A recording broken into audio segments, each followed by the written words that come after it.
샬롬. 우리 따름과 누림교회의 지난 한 해를 이렇게 돌아보면 참 감사할 것뿐입니다. 여러분, 지금 이 코로나 사태를 우리가 살아가고 있잖아요. 왜 교회들마다 이렇게 타격이 없겠습니까? 가장 많은 피해, 어려움을 겪는 그런 것 중에 하나가 교회였습니다. 큰 교회든 작은 교회든 말할 것도 없어요. 저희 교회도 예외는 아니었겠죠. 하지만 하나님께서 저희 교회를 이렇게 감춰주시고 또 우리로 하여금 메시지, 믿음을 주셔서 해라 그랬잖아요. 하던 대로 하고 더 하고 계속해라. 그러면서 하나님께서 이 띠벽지를 이렇게 그 공기를 빼내서 바짝 붙여 아주 찰싹 달라붙이듯이 이 시련의 시기를 통해서 우리의 믿음을 더 견고하게 할 것이다. 이런 비전을 우리에게 주셨단 말이에요. 그것이 바로 비전입니다. 여러분, 그 비전이 있었으니까 이 어려움의 시기를 살얼음을 걷듯 이런 어려움의 시기를 우리가 그냥 생존하고 유지한 것만이 아니라 오히려 더 많은 일들을 하면서 오히려 더 부흥을 일으켰어요. 우리 따름과 누림교회가 새로운 공간도 아니죠. 처음 공간을 얻는데 코로나가 동시에 시작한 1월이었습니다. 그런데 그 와중에도 하나님께서 우리로 하여금 선교단체들을 이렇게 선교단체를 섬기게 하시고, 그리고 인터컵 선교사님을 이렇게 파송하게 하고, 뭔가 이 여러 가지 일들을 우리가 이렇게 소망을 갖고 했다는 거죠. 그렇기 때문에 우리에게 주신 그 비전, 우리에게 주시는 그 소망, 무언가 다음 세대를 하나님 나라를 위해 다음 세대를 세워 하나님 나라를 위해 이 봉사시킨다는 어떤 이 비전을 주시고, 그 일을 할 수 있는 구체적인 일들도 주시고, 우리 내가 본 일의 증인이 되리라 하는 그 올해의 내가 보고 들은 일의 증인이 되리라 하는 올해의 그 비전 표도 하나님께서 이렇게 이루어가게 하시고, 이게 그냥 하나님이 그냥 일상 속에서 하신 일이 아니라 이 코로나 사태라는 가장 어려운 속에서 무언가 하나님이 이루어 가셨다는 거죠. 우리는 어려움 속에서 그냥 쭈그러져 있고 소극적으로 돼 있고 뭐 이럴 수도 있었지만, 이 요셉이 이런 시련 속에서 이 국가가 주는 시련, 이 주변 사람들이 주는 눈치와 시련, 이런 시련 속에서 요셉이 소극적으로 눌려 있을 수 있겠지만, 눈치껏 살아남을 수 있었겠지만 그러지 않았단 말이에요. 요셉은 오히려 믿음을 따라 선포했고, 아버지에게 말했고, 그리고 자신의 꿈을 선포하고, 아버지한테까지 혼났는데도 또 말하고, 무언가 이렇게 돌파하는 믿음이에요. 왜냐하면 이런 이 현실을 돌파하는 그 믿음을 통해서 하나님은 우리 삶에 형통을 주시는 거예요. 비전도 주시는 거예요. 이런 돌파하는 믿음이 없잖아요. 그러면 소망을 주셔도 그가 소망을 붙잡지 못해요. 소망을 이루지도 못합니다. 요셉이 꿈을 꾸고 아버지한테 이야기하니 아버지가 그를 혼내면서도 그것을 마음에 두었더라고 분명히 이야기했어요. 창세기 37장 11절, 그의 형들은 시기하되 그의 아버지는 그 말을 간직해 두었더라. 이 간직해 두었던 사람 야곱, 그가 그 말씀을 끝까지 간직했나요? 아니에요. 요셉이 죽었다는 소리를 그 다음에 들으니까 다 까먹어버렸단 말이에요. 여러분, 그 비전, 아들이 받은 비전이지만 자기하고 연관되니까 그것을 믿음으로 받아들이고 그 비전으로 현실을 이겨냈어야 되는데, 그 비전을 붙들고 하나님께서 그 비전을 이루실 것을 믿고 현실의 그 어려움을 속지 말고 이겨냈어야 되는데 야곱은 그렇지 못했다는 거예요. 하지만 요셉은 어땠어요? 믿음의 사람이잖아요. 그러니까 그에게 주신 이 비전, 그에게 주신 소망, 이것을요, 어려운 시기에도 말도 안 되는 상황 속에서도 그것을 붙들며 소망 중에 즐거워하고 인내하고 이 환난 중에 참고 기도에 항상 힘쓰고, 이렇게 요셉은 해냈다는 것입니다. 이것이 믿음으로 사는 사람만이 할 수 있는 거예요. 여러분, 내가 상식을 따라 살고 내 교만을 따라 살고 내 통박과 내 경험을 따라 살고 자꾸 이러잖아요. 그 사람에게 하나님이 소망을 주시지 못해요. 믿음이 없는데 어떻게 그에게 소망을 주시고 사랑을 주시겠습니까? 그 사람은 그냥 자기 힘으로 야곱처럼 살아가다가 소망을 주셨는데도 그 소망을 놓쳐버리고 잊어버리고 그냥 사는 거예요. 마치 천국이 없는 사람처럼 힘들어하며 사는 거예요. 하나님이 없는 사람처럼 개고생하며 사는 거예요. 여러분, 우리에게는 이 소망을 이렇게 새롭게 하고 그 소망 중에 즐거워하고 환난 중에 참을 수 있는 그러한 소망과 사랑이 필요합니다. 누구에게 주시느냐? 믿음을 따라 사는 사람에게 주신단 말이에요.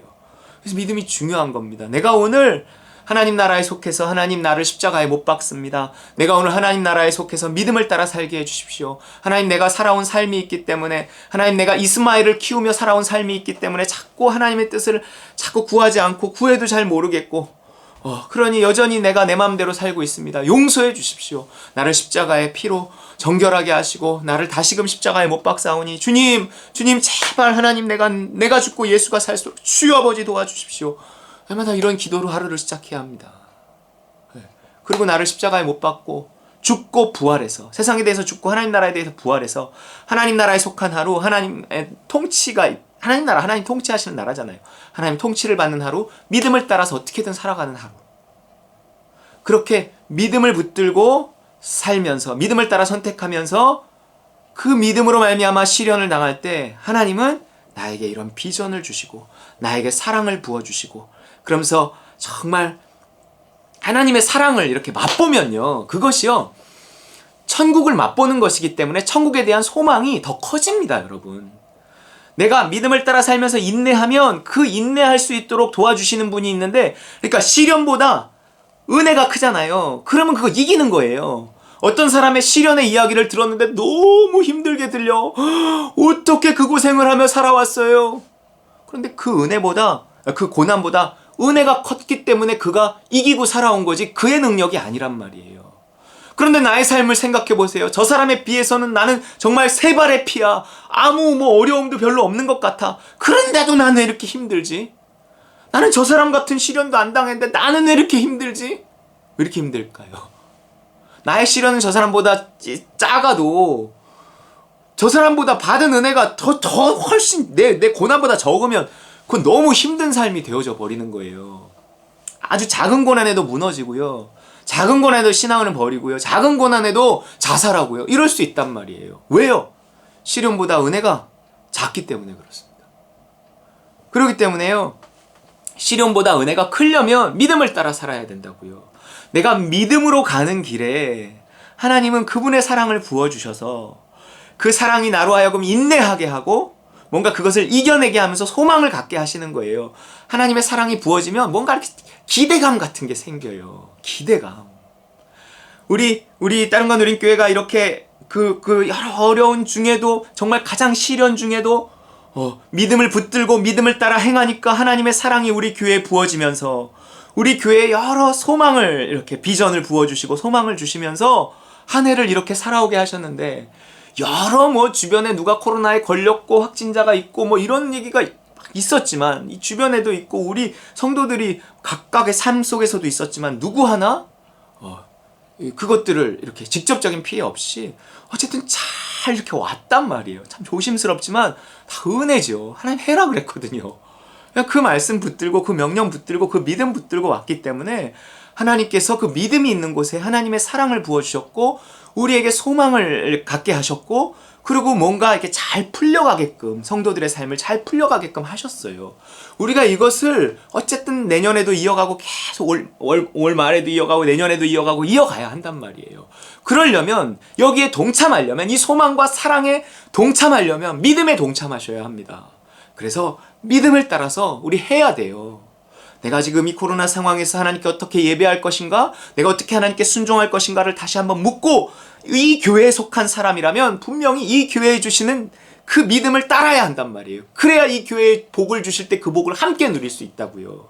여러분, 우리에게 믿음이 필요합니다. 이 시련은요, 항상 고난은 이 위기는요, 위험 플러스 기회란 말이에요. 누구에게는 위험으로, 누구에게는 기회로, 누구에게는 심판으로, 누구에게는 구원으로. 그것이 예수님의 재림이잖아요. 예수님의 재림 때 누구는 심판이지만 누구는 구원이에요. 여기선 7년 환란이지만 누구는 공중 7년 혼인잔치라 그랬어요. 여러분, 그 혼인잔치에 참여하시기 바랍니다. 이 지금 시련은요, 시련이 아닌 기회일 수 있다는 거예요. 우리가 믿음을 붙드는 한 하나님의 더 큰 소망을 품고 하나님의 더 큰 사랑을 누릴 수 있는 기회인 줄 믿으시기 바랍니다. 로마서 5장 5절, 소망이 우리를 부끄럽게 하지 아니함은 우리에게 주신 성령으로 말미암아 하나님의 사랑이 우리 마음에 부은 바 됨이니. 여러분, 이 소망은요, 이 사랑과 연관이 있습니다. 분명합니다. 여러분, 우리가 이 요셉이 시련 중에서 받았던 그 소망, 그것은 하나님의 사랑이었어요. 그렇기 때문에 그가 이 소망을 품고 그 소망을 그 비전을 하나님의 사랑으로 느끼고 그 모든 시련들을 잘 이겨낼 수, 소망 가운데 즐거워하며 이겨낼 수, 힘들지 않지 않아요. 그러나 이길 힘이 있다면, 그 시련보다 더 큰 은혜가 있다면 되는 겁니다. 여러분, 정말 이 요셉의 믿음을 붙잡고 정말 우리가 따름과 누림교회에 속해서 믿음을 따름으로 이 소망과 사랑을 누리는, 축복을 누리는, 형통을 누리는 우리 따름과 누림 식구 다 되시기를 주의 이름으로 축원합니다.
순종하면 주가 사랑해 주시리라. 의지하고 순종하는 길을 예수